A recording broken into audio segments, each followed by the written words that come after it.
Alhamdulillahilladzi muhawwilil ahwa ila ahsanil hal. Ad-da'i alladzi la ya'ulu wa la yatahawwalu wa la yatruku sa'atahu naqsu wa la zawal. Asyhadu an la ilaha illallah wahdahu la syarika lahu alladzi taqarrara bil baqa'i wa tasarrafa bil kamal. وأشهد أن نبينا محمدا عبده ورسوله الذي ظهرت به أنوار الحق ومعن به أصول الضلال. اللهم صل وسلم وبارك على هذا النبي الكريم ورسول العظيم محمد وعلى آله وأصحابه الذين أكرمهم الله بالفضل والنوال. أما بعد فيا عباد الله اتقوا الله حق تقاته ولا تموتن إلا وأنتم مسلمون. أوصي نفسي وإياكم بتقوى الله فقد فاز المتقون. Hadirin jamaah Jumat rahimahullah, marilah kita senantiasa bersyukur kepada Allah Subhanahu wa taala yang telah menjadikan kita orang Islam, orang yang beriman, dan sekaligus semoga kita termasuk kelompok orang-orang yang bertakwa kepada Allah Subhanahu wa taala. Karena selawat dan salam semoga berlimpah kepada junjungan kita Nabi besar Muhammad sallallahu alaihi wasallam yang telah menyampaikan ajaran Islam kepada kita, sehingga kita mendapatkan keberuntungan, keberkahan baik hidup di dunia maupun di akhirat. Di dalam Al-Quran surat Al-Imran ayat 18 dan ayat 19, Allah menunjukkan kemahaesaan.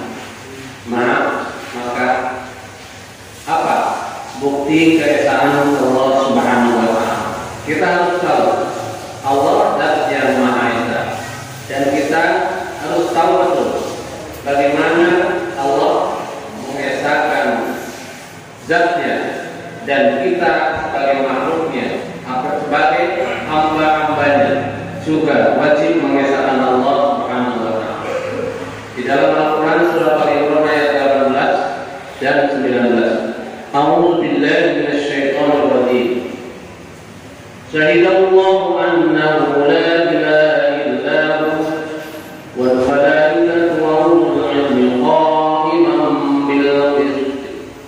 La ilaha illa huwal azizul hakim. Inna ad-dina 'indallahil Islam wa ma ikhtalafa alladhina utul kitaba illa min ba'di ma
cara menegakkan dalil-dalil dan bukti bukti-bukti ciptaannya pada alam dan manusia. Kemudian Allah menurunkan ayat-ayatnya, menyampaikannya kepada nabi-nabi tentang hal kekuasaannya, kepada juga para malaikat, sehingga kita tahu tanda-tanda dan ayat-ayat tersebut. Kita tahu di antara tanda-tanda kekuasaan Allah. Wa min ayatihi an khalaqakum min anfusikum azwajan al-ayat. Wa min ayatihi, dan sebagian dari tanda-tanda Allah, waqtilafil laili wan nahar, adanya perbedaan siang dan malam, itu juga tanda-tanda kekuasaan Allah. Monggo silakan disimak di dalam surat Ar-Rum ayat 19, 20 dan seterusnya. Silakan, itu adalah sebagian dari tanda-tanda kekuasaan Allah Subhanahu wa taala. Dan tanda-tanda kekuasaan Allah itu kita bisa membuktikannya secara langsung dengan akal dan ilmu yang kita miliki. Dan terutama jika kita kurang memahaminya, maka tanyakanlah kepada orang-orang yang berilmu. Allah Subhanahu wa taala menegakkan dalil-dalil dan bukti-bukti ciptaannya melalui para nabi, dan para nabi menyatakan kesaksiannya yang diperkuat dengan ilmu yang sudah tertanam dalam jiwa mereka. Allah berikan ilmu kepada para nabi, Allah berikan ilmu kepada para rasulnya sesuai dengan zamannya. Dan kemudian para nabi itu juga menyampaikannya kepada kita. Sementara kita semua, ada yang mempercayai, ada yang tidak, ada yang mau mempelajari, banyak yang tidak. Kenapa? Karena mungkin di antara kita yang kurang memahami tentang keimanan. Hadirin kaum muslimin rahimakumullah, dalam menegakkan dalil-dalil dan bukti-bukti keesaan dan ciptaannya, Allah menurunkan kepada ayat-ayatnya kepada nabi. Kemudian dari para nabi tersebut, para ulama turut menyaksikan, menyatakan keesaan Allah Subhanahu wa taala, disertai dengan bukti-bukti dan alasan-alasan ilmiah, sehingga para ulama dalam hal ini disejajarkan dengan para malaikat, yaitu sama-sama menyaksikan keesaan Allah Subhanahu wa taala. Kita tahu bahwa bumi bulat. Kita tahu bahwa matahari di siang hari dan bulan di malam hari. Itu semua sebagian dari tanda-tanda keesaan Allah Subhanahu wa taala. Dan sebagai bukti bahwa untuk menunjukkan Allah Maha Esa, Allah juga Maha Adil, menegakkan keadilan dalam hal ini, yaitu menegakkan keseimbangan i'tikad. Karena tauhid merupakan suatu kepercayaan yang lurus, tauhid yang murni, yang tidak dicampuri oleh keingkaran kepada Allah Subhanahu wa taala. Allah Subhanahu wa taala memerintahkan kita melakukan ibadah sholat dan ibadah-ibadah lainnya. Untuk apa? Untuk menyucikan rohani kita, untuk membersihkan jiwa kita dari kotoran-kotoran salah dan dosa, untuk membersihkan dan mensucikan kesyirikan-kesyirikan yang ada pada jiwa kita. Selanjutnya, Allah juga menegakkan keadilan dengan menyuruh kita makan makanan yang baik dan halal. Untuk apa? perintah itu untuk memelihara tubuh dan jasmani kita. Agar apa? Agar badan, jiwa, dan jasmani kita menjadi sehat. Dan Allah melarang kita untuk makan berlebih-lebihan, baik berlebih-lebihan dalam makan, minum, atau Allah melarang kita juga berlebihan dalam beragama. Apalagi ditambah dengan keterlaluan dalam mencintai dunia. Boleh silakan mencintai dunia, jangan berlebih-lebihan. Silakan mencintai agama, jangan berlebih-lebihan. Silakan beribadah, jangan berlebih-lebihan.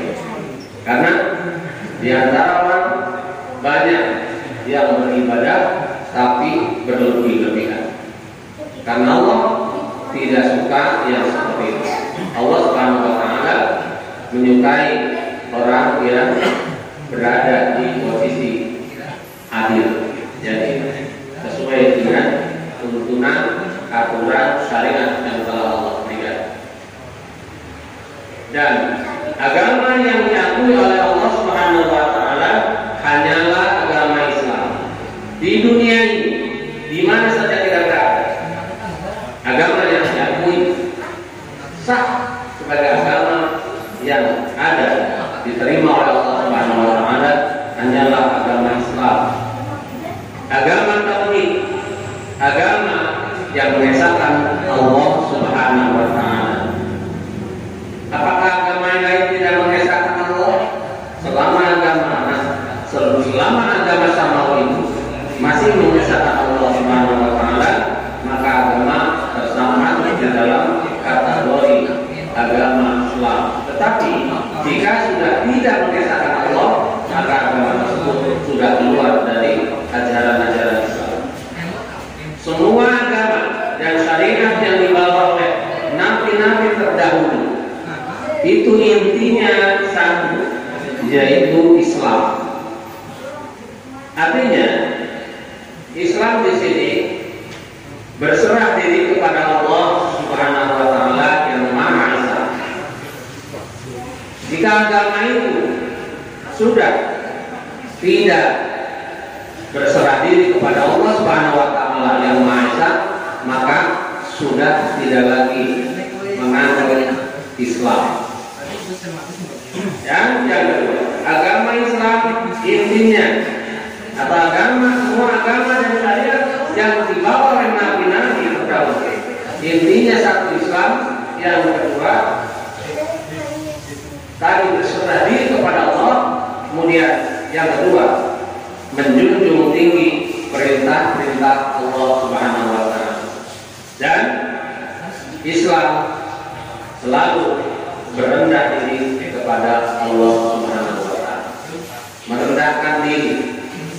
Artinya kalau kita bersujud di hadapan Allah Subhanahu wa taala dengan serendah-rendahnya kita beribadah, kepala kita tertunduk ke bawah, bukan hanya tertunduk, tapi langsung ke tempat yang paling rendah di dunia, yaitu bumi Allah Subhanahu wa taala. Kening kita tempelkan ke tempat sujud, hidung kita tempelkan ke tempat sujud, kedua tangan kita juga telapak tangan dua-duanya ditempelkan ke tempat sujud, ke tangan seraya kedua tangan itu menghadap kiblat Allah Subhanahu wa taala.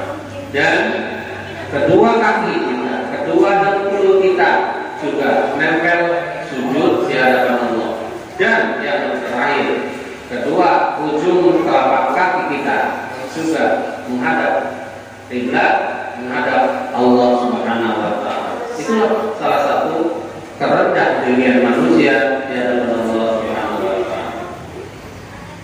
Walaupun syariat-syariat itu berbeda di dalam beberapa kewajiban ibadah.